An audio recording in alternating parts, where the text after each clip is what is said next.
Alright, good morning. I'm Weather from the Summer School Discord, and today I'm going to be doing a different kind of review. Someone had me ask, or rather, someone asked me about jungle tracking, and I always talk about jungle tracking as incredibly important and also a fairly easy skill once you get the general idea.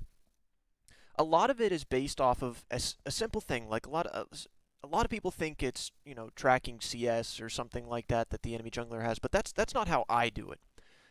So I'm just going to tell you my way of jungle tracking, and we'll use examples throughout this one game that they gave me, um, to whether or not I'm right. I'm not always going to be right, but I'm going to just kind of go through my thought processes.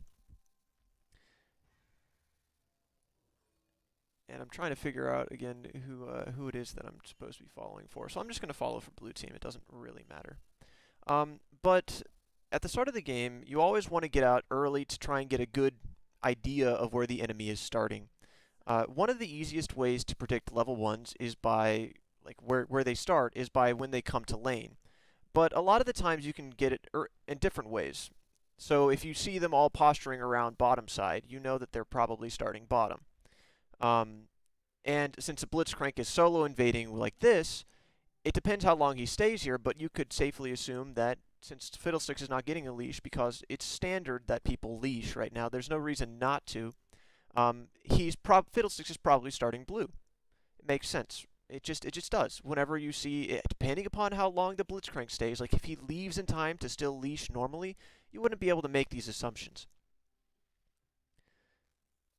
But this is going to give you a good amount of knowledge for where they start as well. This is going to let you know whether or not they could have invaded you, because, for example, since you don't have someone providing vision down here, they could have very easily, as a team, marched right through your jungle and into your red buff. They could also have just started red to try and cheese the Fiddlesticks. So right now, you have no idea where they're starting because this war just tells you they're not here and you haven't encountered anyone yet, and you didn't provide proper vision for their level 1. So the first window, basically, you check where they start by either one, doing this, or the second way you check is by watching the wave. Depending upon how early people show up to lane also signifies where they started. So since both the AD carriers are here immediately, it's a pretty good guess that both of the junglers started topside. Again, because there's no reason not to have someone help you leash. There's no reason not to leash. And you know for a fact that the Lulu isn't helping with the blue buff because they got a ward on it now.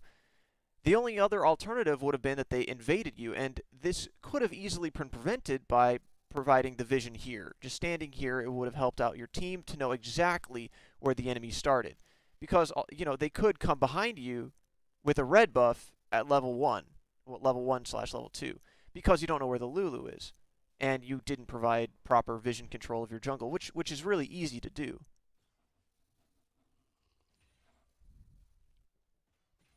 So since Lulu is still taking her time, oh no, there she is. Okay, she was just in the bushes. So now you know for a fact, since also Shen showed up late to lane, like you just watch up here, why would someone not be in this minion wave? And then look where he comes from. You know for a fact Shen started top, or not Shen, Lee Sin also started top. So now that you know that, let's go into what you can do with knowing that they started topside. If you know they start topside, a standard jungle clear, they finish their level 3 clear on their second buff around 2.5 to 3 minutes. And that is a standard clear. So if someone does something different, like a Kayn, for example, wants to start Raptors, then there's a good chance they're going to have a slower clear because they didn't get a leash and because they're rushing level 4, which means that they're trying to get extra camps. That's the only reason they would be doing that start, to start Raptors. Otherwise, they would just do a standard clear, right? So if they're doing something like that as a Kayn, it's no longer a 2.5 to 3 minute full clear, it's a 4 minute full clear. And you have to start guessing what they're doing based off of what champions they pick, what vision you have in the early part of the game.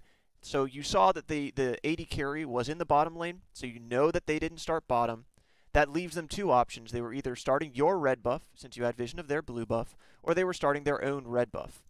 When then you saw Shen show up late, you know for a fact they started topside. That's just the way that this kind of is. And to predict where he's going to be next, if you're bottom lane, that means that your danger window is around 3 minutes to 3.5 minutes. And that is the most dangerous time period, but this extends all the way until about 4.5 minutes. By 4.5 minutes, though, there's a very low chance that the enemy jungler is going to be there. You then do see that he's coming up top. This is kind of what I was worried about, where if he had started your red, Lee Sin could go for this level 2 gank. But since the Quinn also kind of guessed that he might do this, apparently, because that's the only reason you would have warded this early, she put a ward down, which was really smart. And if Lee doesn't get anything here, then his pathing is going to put him behind. The reason that a lot of junglers don't do decisions like this, they don't make cheesy plays like this, is it makes you clear slower, your level 3 is slower, and your second gank is behind, and you're also put in a position where you have weird camps that are left. So, for example, if his plan was to invade Fiddlesticks, right? Fiddlesticks doesn't have anything up on any part of the map over here. So Lee Sin would then be wasting even more time and would then have to just walk out. So now Lee Sin is going to have to go from here to either his Krugs or all the way back down to his Raptors, and he hasn't done anything on the map yet. He's put himself effectively like 30 seconds behind, and 30 seconds behind means he's not 6 first, which means that the enemy jungler gets off a much better gank or has much more control for a period of time, which is why people don't often try cheese. If it doesn't work, you put yourself behind.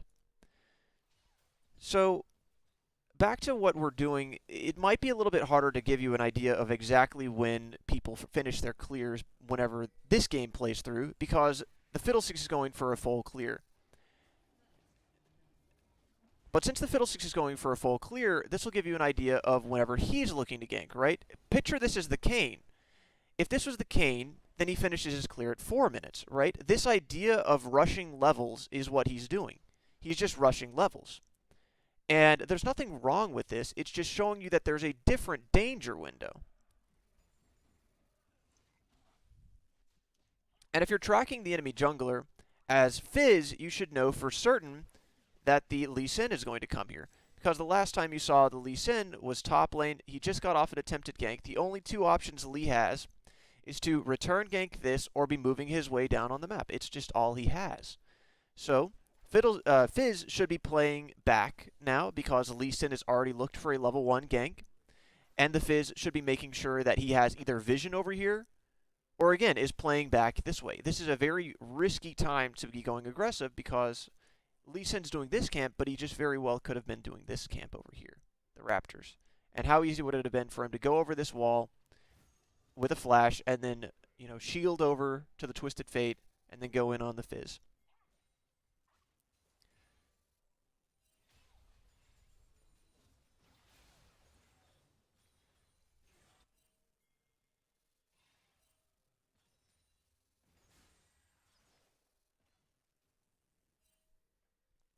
That's a kind of weird choice to recall there. He probably was just hoping that the Blitzcrank would get a hook or something like that and looking for his one opportunity to gank something because Fiddlesticks is probably still just going to rush 6. And as I was mentioning earlier with that weird clear that this game's having, your danger windows definitely do change. And as bottom lane, you would be trying to adapt to what you've seen so far. Lee Sin has been mid, and he has already been top. So if you're stalling what your expected clear is, I'd be expecting him around 4 minutes. And I'd be expecting him around 4 to 5 minutes before he recalls like the Fiddlesticks just did and looks for something completely different.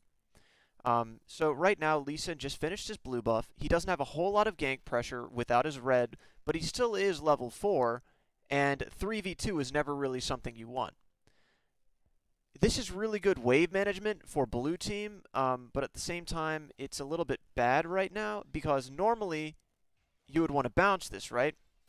Because if you bounce this, it's going to reset towards you, which is great, and your danger window is then put in a very safe spot.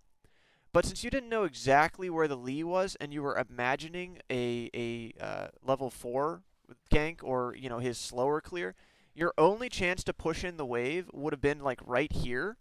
And since you have a melee support that can't really do that, he can pop relics, but that's it. After this, giving some respect was a really good idea because, again, 4 minutes is when I would be expecting the lead to gank. Your ward is just about to die, your ward is dead, and you guys are backing off completely. This isn't necessarily wave management, but it is patience. And since you know that this is a very dangerous time, whether or not this is super intentional, Lee Sin is bottom, as is seen here, and it's pretty apparent just by the clock that he would be bottom, just judging by how quickly he would be able to clear down here.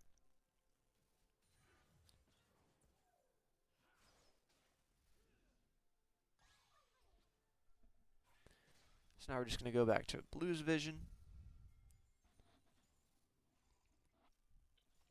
So, okay, the enemy jungler just did his full clear, he just attempted a gank, and now you're trying to predict where he's going next. Well, off of a standard map clear, right, they're going from top to bottom, and they're clearing all their camps along the way. That means they shouldn't really have anything left to do here, if they're clearing everything. And after you know that they're clearing everything, then the first camp that's going to spawn for them is going to be the one that they cleared on the top side of the map. In this situation, right, because they started top, they cleared the camp's top, and now it's going to respawn first. It's just the way that it happens.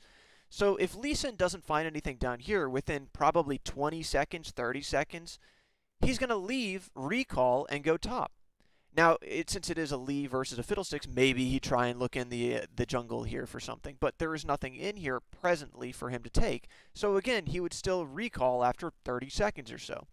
So this danger window breaks around 5 minutes here. You just saw him gank, you know that he doesn't have anything left down here, and that means he's going to recall and be topside around 5:15, 5:30. And then he's going to be looking to clear a camp and then potentially gank something. If he had blown the top's flash earlier, or if he knows the top's flash is down, maybe he'd try coming top. He's already tried it once, so this is obviously his plan. He cheesed it. He could also try and go for this, but he already knows that the Fizz is ahead in this matchup and is able to very easily dodge gold cards. So going into this gank is a little bit harder. So around 5.5 minutes to 6.5 minutes, he's probably going to be looking for something top lane gank. Lee Sin doesn't find anything. He comes, does this, and then he's going to the top side of the map. He didn't recall, but he is on the top side of the map. 5.5 minutes. And as I mentioned, he probably wasn't going to get anything mid, but he did try mid. So I was a little bit off here, but as you see, he still didn't go back bottom. Because in order for him to clear his camps, his danger window basically broke at 5 minutes. And as long as you're not hard pushing the wave as soon as this danger window like ends, he doesn't have a reason to come down here. And even more than that, you guys based, so there's like absolutely no fucking reason he'd be down here. But you need to extend this to like other roles, right? So if this happened on the other side of the map, like if you're playing top lane, you know that Lee Sin has no reason to be down here anymore. Bottom lane's recalled, their own bottom lane has recalled, and he's clearing towards top side, so you would need to be playing more cautiously as a top laner right now. Even as a mid laner, you'd be wanting to play a little more cautiously.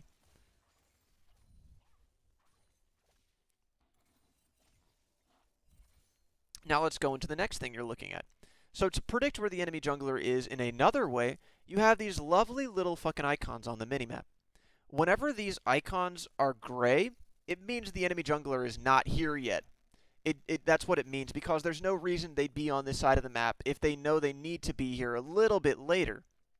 Whenever it's yellow, you know the enemy jungler is nearby. He's probably clearing a camp, waiting, or he's probably walking from base to his next buff, or he's even doing scuttle or something. He's nearby. When it spawns, you can usually assume that the jungler is here, or is going to be on this side of the map. And they are generally on that side of the map for probably around 30 seconds after the buff spawns before they go and look for their second buff. Now this game's a bit unusual because we have this level 5 Fiddlesticks gank, but again, this is a cheese play, and if he doesn't get anything, he can put himself behind. So now Fiddlesticks is going to potentially lose his blue buff, because as the enemy Lee Sin, I would be seeing this, and I would know that this means that his blue buff is up and unprotected. This then puts the Fiddlesticks even further behind. So not only is he stealing experience from bottom lane, as the enemy jungler, this is what I'm thinking. He's stealing experience from bottom lane, putting his bottom lane a little bit behind, assuming that this gank didn't force the bottom laners out, right? Assuming it didn't force the red team to recall. And this would leave me an experience lead. This would also give me map pressure on the other side of the map. But unfortunately for the Lee Sin, something's already happened top lane, right? So he does not need it up here. And he's already having trouble ganking from mid, but it is an easy dive at level 6 on Fizz, because you could just R him. You can't E the Lee Sin R. Staying down here for this turret, if they can get it, is actually making this a really good play. Yeah, that was actually a really good, risky play, but it was a very good play, like I said. First turret is a very good objective. It's something that all junglers should be trying to focus more, but it's honestly not a very common focus for junglers. I would not have expected a Fiddlesticks to level 5 gank this and then stay for like 3 waves. Since he did force out the bottom lane and get this play, this was a very cheesy time to gank. But as you can see, if you're playing jungle and you're trying to do something like this, if you're modifying your pathing, right, and you look at the vision over here, red side's vision was just cleared out, but red side has no vision over here, right? There's just no reason for it. They've already cleared out the river pink, but that river pink was for whenever they were playing up. It's not for right now. There's no reason to have ward here yet. Now, in a standard game, if you're playing just off of the clock and the jungler's cleared regularly, this would be a time of a danger window bottom, because, again, the camp just spawned. But since it's not that time, because this game was flipped, there's no reason to be worried about this. I would have been taking this aggressive play if I was them too. I just would have flashed a little sooner if I was Lucian. And now what would you do if you were the enemy team in this situation? If you were red team and you as the Lucian flashed earlier, all this took to screw up this play was having the Twisted Fate come down to ult. He had no reason for the Twisted Fate to stay in this lane. So the Twisted Fate just needs to come down, R this, and if the Lucian, as I said, didn't take this damage because he flashed earlier, right? If the Lucian just flashes here, there have 3 people who are at a disadvantage. A level 5 Fiddlesticks, 2 that are half health. All the Lucian needs to do is flash away early, and the Twisted Fate ults down, right? That's all that it took to screw up this play. So again, this is why cheese isn't common and doesn't traditionally work. Hey Tina. And yeah, that's why people don't traditionally do this. But it does work out very well here, as we had just seen. Okay, so just going back to blue team's vision. So if you're following what I was saying earlier, and this camp is gray, I would still be predicting Lee Sin to have taken this blue buff, just because that's what I would have expected a jungler to do to try and punish that play bottom.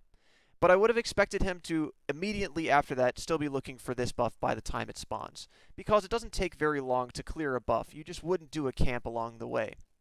So he's going to be here not when this is gray, but whenever it spawns. So if you're following what the Lee Sin is doing right now, he goes mid, but then, alright, so he went mid first. And he's going to go for this after, right? No, he's not. Okay. Well, that's an interesting decision. Maybe he plans on giving it off. This kind of tracking based off of when buff spawns, it's only reliable for the first probably 15 minutes of the game, because then junglers start handing off buffs. It gets really hard to track with just timers and buffs past a certain time frame. But this element of the game, it works until probably 15 minutes to know what side of the map they should be playing on. Fiddlesticks also had, since that weird play earlier, he had both of his buffs up for a while. So I would have imagined that Fiddlesticks would have gone for his blue first, unless he expected the Lee Sin to have stolen it, which, since the Lee Sin did show without the blue buff, it would have been up. Right now, I'm kind of just reviewing overall jungle pathing. I already kind of went over this guy's gameplay as an AD carry, but he had more questions about specifically how to track enemy junglers, um, which is important for every role to know.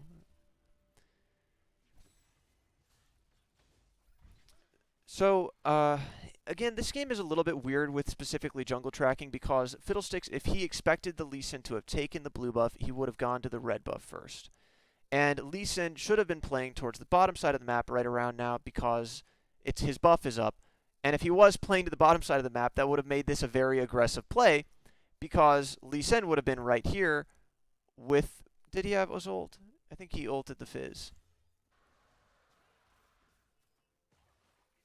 Oh yeah, he did end up ulting the Fizz. Okay. So the Lee Sin wouldn't have had ult and would have been half-life. But if he had Smite, which he might have not had... Alright, well, I wouldn't have been expecting that much detail whenever I was playing bottom lane anyways. I would have probably expected after this the Lee Sin to be going for his blue buff, and that would have meant that this would have been a very risky play. If you're using Flash to even chase that, this, if Lee was here, probably would have meant that you were dead. But for some reason, Lee was pathing up here. And your Fiddlesticks' clear is also quite behind because he spent that time earlier over here, so it's hard to predict where he is exactly now because he could have gone to either of these buffs. If I was making a guess at my ranking, I would have expected him to have gone immediately for his red because I would have expected Lee to have already taken my blue. Yeah, but this game's a little different. That's pretty unfortunate. He's taking some risks. Another way you can kind of predict what enemy junglers are going to do is because everyone needs to recall eventually. So where are you going to put in these recall spacings is usually whenever you're at the opposite end of the map that you want to be.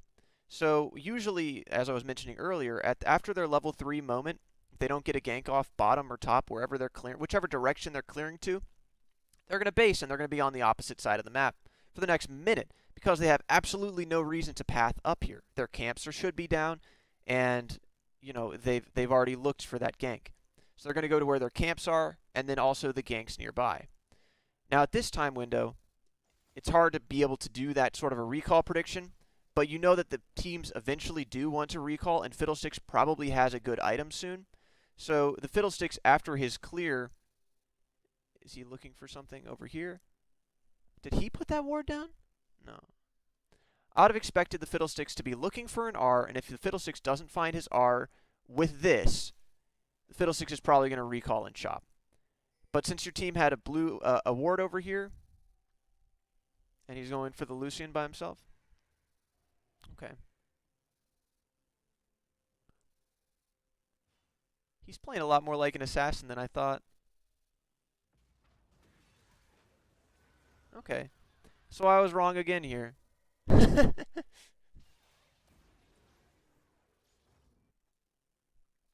Okay. And you still do know this buff is up. And the reason that the Lee Sin's probably not taking it is because he's probably handing it to Twisted Fate. And whenever junglers are willing to hand off their buffs, they stop caring about them.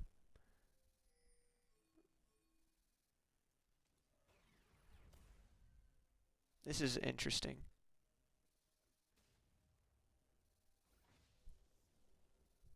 So once again, this is a really good rotation. You're doing exactly what you need to do to go to the other tower as soon as you can. Your support needs to be coming with you, though, because essentially if your support isn't coming with you, then you're making it worse than if the Quinn was staying up here, because you're at a level disadvantage, 2 levels disadvantage, and you're still in a 1v1. So whenever you're doing this decision, right, you're making up your mind to do this, it happens like way back. Where is it? Like around here. You guys were all mid, and whenever you're willing to recall here, you type to your team. That's what you got to do. You got to type to your team and tell them what you're doing, because Blitzcrank's auto-pathing bottom just because he's thinking that's where he's laning. So you've got to tell your team this. You've got to communicate this. You've got to ping it early. this is good, but look at what he's already committed to. You need to tell them before they commit to that play. Your rotation to go top is exactly what you want to do. Okay, so back to back to jungle tracking. You just saw the Lee Sin, and this is what you have to use to track past 15 minutes. Wards, and where you've seen them recently. So obviously after Lee Sin clears this, he can either gank bottom the Blitzcrank where no one else is, or go and clear towards his top side where his buff is spawning. So I would be expecting the Lee Sin top around 12:30.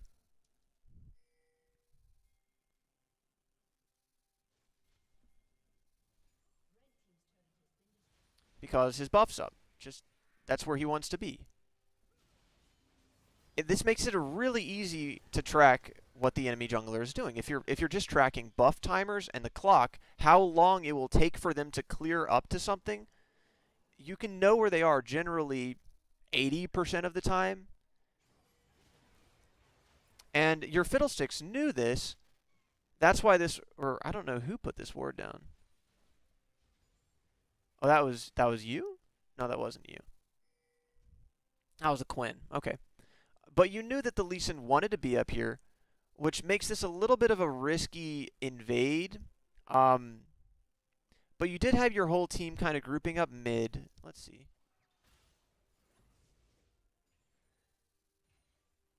Alright, I wouldn't have expected everyone to be here. Because there's a very large wave bottom, I would be expecting someone to want to catch this. And namely for the enemy team, that would probably be the Twisted Fate. So, because the Twisted Fate would probably be responding to this, that would mean that your worst case scenario over here, since the Lucian's dead, would just be Lee Sin and Shen. Because you see the Lulu over here. So I don't think that it's a very risky play to be going into the jungle like this. Going in any deeper than this would be very risky, so this is a safe ward, and this is also a safe ward. Twisted Fate ends up staying mid, so instead they're just going to lose a shitload of tower damage and probably a kill's worth of gold. Lucian catches some of it. But that's generally why you're able to predict the Lee was going to be over here, because the buff was spawning. Super obvious once you start paying attention to it, but you need to be knowing that he's on that side of the map pretty much 30 seconds around that time window.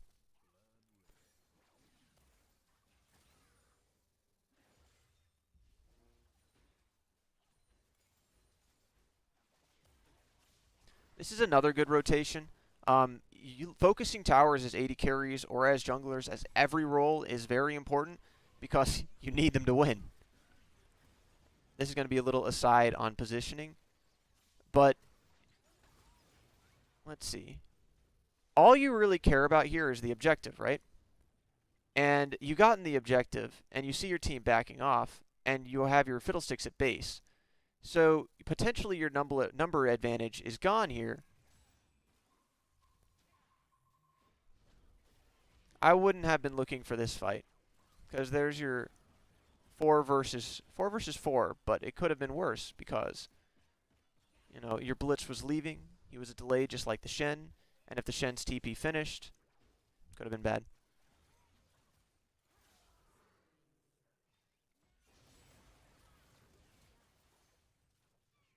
Okay.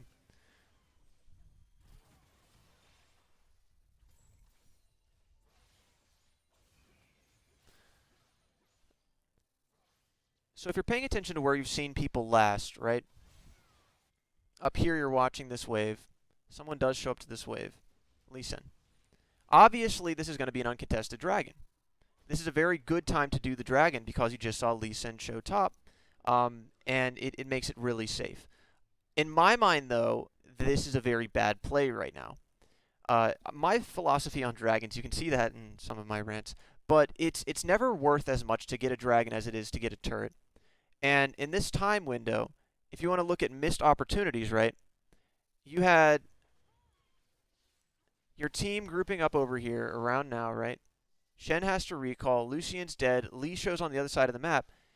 Twisted Fate could have ulted in, sure, but would he have wanted to ult into a 3 people on the turret that's already almost dead? This is a guaranteed turret that you could have rotated to with another very large wave. So as a team, I would have been prioritizing this turret a lot more than I would have been prioritizing this dragon. Lee Sin may have shown on the other side of the map, and this may have been a free dragon, but it also was a free turret. So you should be looking as a jungler for turrets more. Also, in this case, would have been a Fiddlesticks ult over this, killing the Lucian again, so it would have been a kill and a tower. I see that you're rotating up to this. You see the Lee still top lane. For some reason, he's still just farming, which makes this a pretty safe play because you've just seen a couple people mid. So it's really easy to track the jungler when they're just shown on the map. And that was a very good dive. Because you knew where everyone was except for the Twisted Fate. Because where was that Shen? Shen was...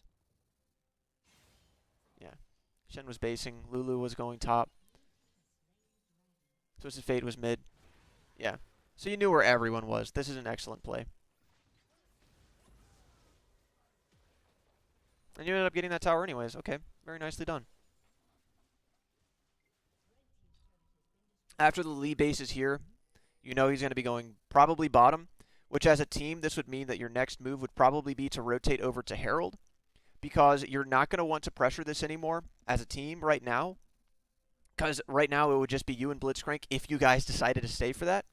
But you know that this pressure that you just created will draw people down here, including the Lee Sin, and then the Lee Sin will have no reason to go up top lane because he's already been farming this wave, which means he's probably farmed his camps around there. So this would be a very free Herald. And after your team takes this Herald, you can go back bottom and guarantee this inhibitor. Just do the same thing you were doing earlier, creating that little bit of pressure here, and someone else on the other side of the map, pop that Herald down and you have another turret. So the safe play here would be just to go over to Herald. Just playing away from their team. You don't have to fight them if you know where they're going to be. And Lee Sin's going bottom, right? He's in mid lane now, but he's playing towards the bottom side of mid lane.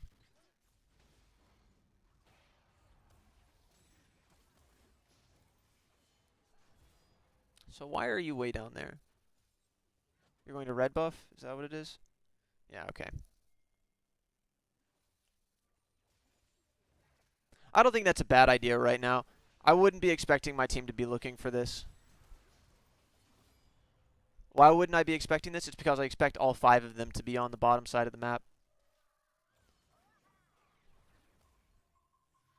Now again, whenever you have a super fed person on your team, it kind of changes the way you can play. Fizz has 9 kills. Fiddlesticks has been in 7. You've been in 9. Like, you guys are pretty fed.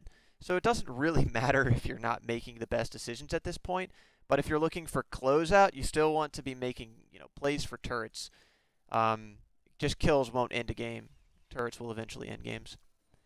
So having Fizz down bottom is going to create some pressure on this wave, which means that it should be pretty safe for you guys to be on this, especially since that 2 of them are dead. I probably would have been looking to auto this turret a few times. Yeah.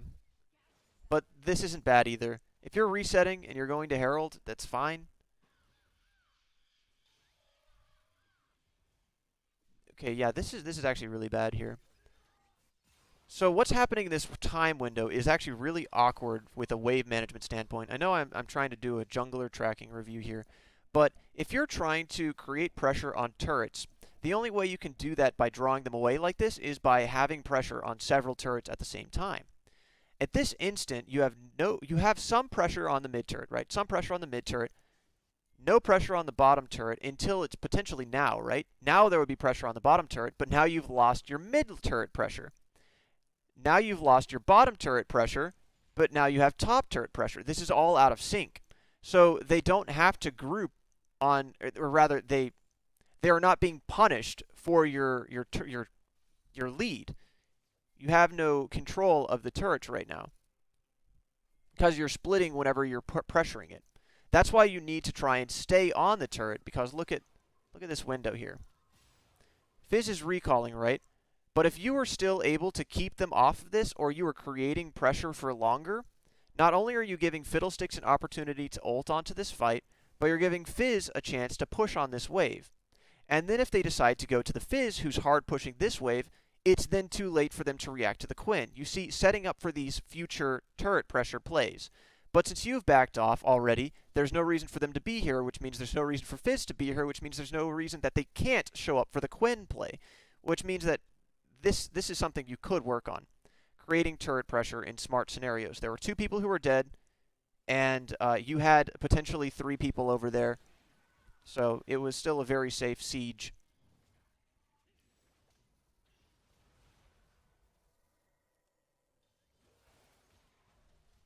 The hitbox on that thing, man. And now there's, again, no real reason for you to be pressuring this because you have Fizz who needs to recall. He's the most fed person on your team. There's no real pressure drawing them anywhere else because these waves are going to push out. So it doesn't mean they have no reason not to be mid here, which means they could have a 4 versus 2 at this instant. This is, again, another bad time to be pressuring mid turret. Good idea to recall. And now it's a bad idea to be pressuring top turret because there's no reason for them to be mid. This is all out of sync. You need to be paying attention to the map whenever you're trying to siege because you're doing it too early and then you're leaving too early. So whenever you are using that to create pressure somewhere else, right, and they go to use that pressure, you've already left. So you need to better understand the map here. Either make sure you're staying a little bit longer or don't be there at all. Again, look at that, though. He's so fed. Now, if you were tracking the Lee here, you would know that he would have to probably be topside because you just cleared his entire bottom side jungle. And if you're looking at where he needs to respond to, Quinn is up here. So if I was the Lee Sin, red buff spawning, Quinn's up here, you guys had control of the bottom side jungle, so you probably cleared everything. I would be expecting Lee to come top. It's just the nature of his camps are up, his buff is spawning, it's where the pressure is. Tracking Lee Sin, you could know that he would be top here very easily.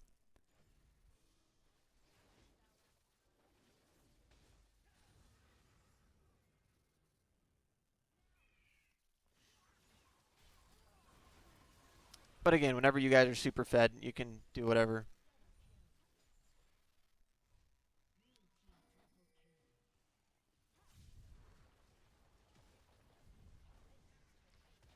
So again, to kind of understand where the enemy jungler is, you need to know which camps are up, you need to know where the pressure is, and you need to know how long it takes them to clear.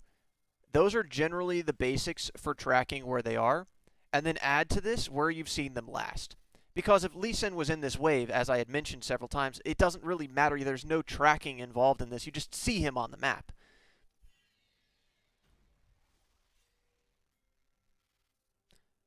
I would have had the Herald probably 4 minutes ago.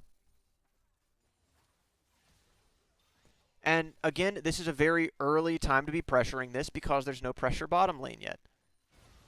You guys chose this fight too early. 5 versus 4. But you're so fed it doesn't matter. Yeah, that was a bad fight choice in exactly the way I was talking earlier. You're not paying attention macro to the other waves. There's no reason for their 5 players to not be here. And you even count 5 and you still are looking for an aggressive play, probably because you're used to being super fucking fed and things just working out. Well, your team is fed, and it does end up kind of working out because Quinn still does get something. But if this game was more even, they'd have killed you here and they'd have gotten Baron, and they still would have been back in time to protect the inhib. Because you see this TP coming in? So that was a very poor play rotation-wise.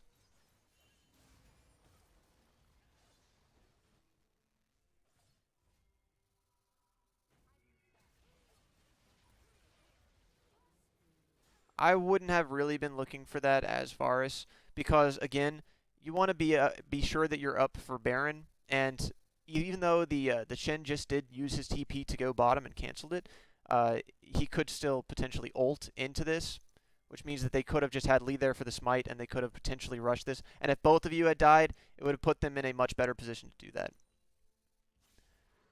Since you just saw Lee Sin top, right, and he just recalled, in this scenario, I would have expected Lee to be playing around this side of the map until he saw you guys grouping at Dragon. Dragon's not super important. It's something it's about the equivalent of a kill. So I'm always telling you also that like kills don't matter unless you can get something afterwards. But if you are grouping for this Dragon and then they do Baron, for example, that's not worth it at all. If they get a turret while you're doing Dragon, that's not worth it at all. So Dragon's good whenever it's free, but it's not something that you should be playing to as a super priority. So as Lee Sin, I wouldn't be rushing down here until I saw that you guys were grouping for it. And then I probably wouldn't even be trying to contest it because you guys are 10k ahead.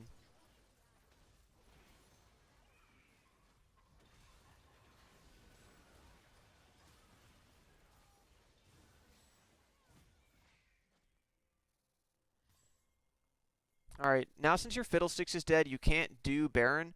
Let's see. And he had your Herald, so you also can't use the Herald to get a turret. But you do have Quinn, who's rushing up top to get this, so you still are going to come out ahead.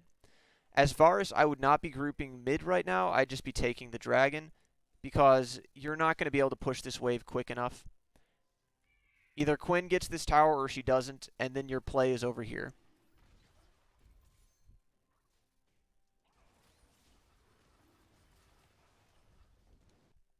So again, if you're kind of tracking the Lee Sin or trying to figure out where he is, I wouldn't have been expecting him to be on this side of the map right now. As I had mentioned earlier, once junglers start handing off their buffs, you can't really predict them to be on their buff side. And also, you know that he was just trying to contest Dragon. So I wouldn't be confident with expecting him to be up here until you see him.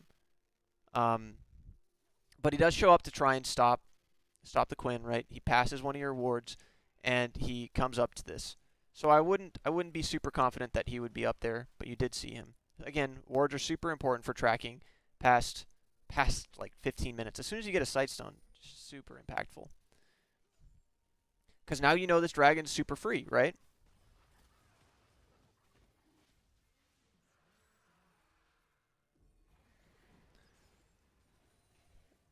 This is a very early Herald place. You should have waited as a team till they pushed up bottom wave.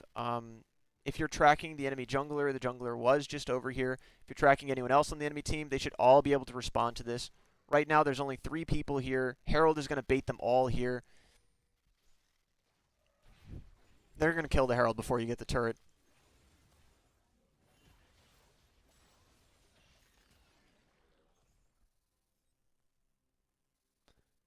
If I was trying to use that Herald correctly in this situation, I would have even potentially put it top lane, because you could have used that the same way to create pressure that the Quinn was using. Or, you know how I was saying that you guys always jump off the wave too quickly?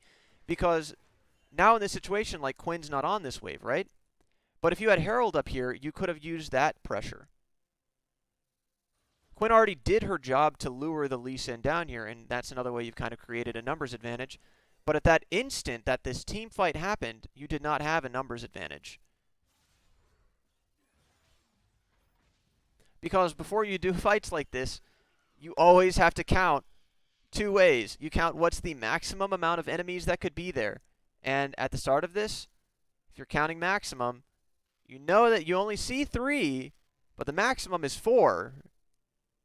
Right? Because you just saw one over here. That doesn't mean he's gone. Right? Where is this guy going? Whenever you choose to engage this, you count first maximum of 4. Then you count the minimum amount for your team, which in this case is 3. It's not a fight you want. It's not a fight you need.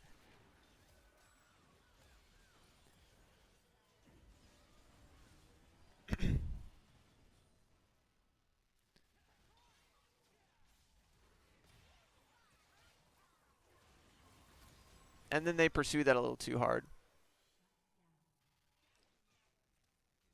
They did end up getting your Fizz, though, which was nice for them.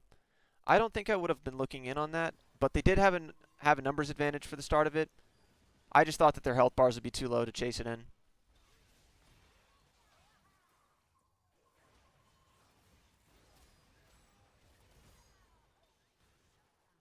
Yeah, you're smart to back off there. You're just not smart with the way that you back off. You should have backed off towards your team. Kiting up here kind of guaranteed your death to the TF. In this case, I would be expecting the enemy team to rush Baron if they had any damage left. Um, I don't think that they could reliably do it at this point, though, because they are quite far behind, and even if they were to rush Baron, their source of damage would be a TF, which isn't super good. Instead, they just feed. Okay.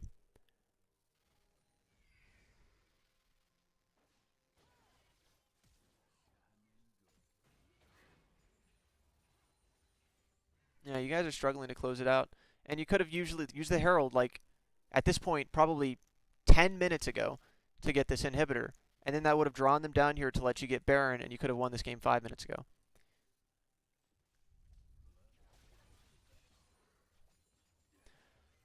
So my opinion on Herald, by the way, is it's a great way to expand your lead. If you're even as a team, it's kind of good. But if your team's behind, the only point of taking Herald is to prevent the enemy team from taking Herald because they're just gonna fucking kill your Herald before it does anything. Because they can just keep you off of the turret with being far enough ahead and kill the Herald while the Herald did like 800 damage to it. That's not really worth the time that it takes you to do this. So don't do it if your team's really far behind. If your team's even, it's pretty okay. It's just kind of dependent on how you manage waves and stuff. If your team's ahead, it's exactly what I mentioned for earlier. It's for cracking open these extra turrets, these ones at the end, where it might be too far for you to be pushing alone. But if your jungler rotates over here and then you have 3 people and you put down Herald, that's not just the turret because that turret's dead in like 10 seconds. That's also the inhibitor because it takes them 8 seconds to respawn, 5 seconds to get to a position they can respawn, and then 5 seconds to run up to this and fight. And they're not all going to do this. So that's enough time to guarantee that you get this inhibitor. So if your team's ahead, always try and get this and look for your wave that is the furthest pushed and use it to crack the last thing. If you're even, again, if you get an opportunity to take it, it's great. Because it gives you the chance to play with it later. But if you're behind, don't even bother. Like, that's why their team wasn't even trying for it. At least I hope. So right now, you guys just saw the Lee Sin go up this way. He has no real reason to be anywhere right now because everywhere on the map can kill him. So I'm having a lot of trouble at this point actually trying to figure out where he's going. If he is trying to respond to the Quinn pressure, he's too late to be doing that. If he's trying to be getting Baron vision, he'd be risky to do that alone, so the entire team would probably need to be doing that with him. And then you're not tracking the enemy jungler, you're tracking the enemy team.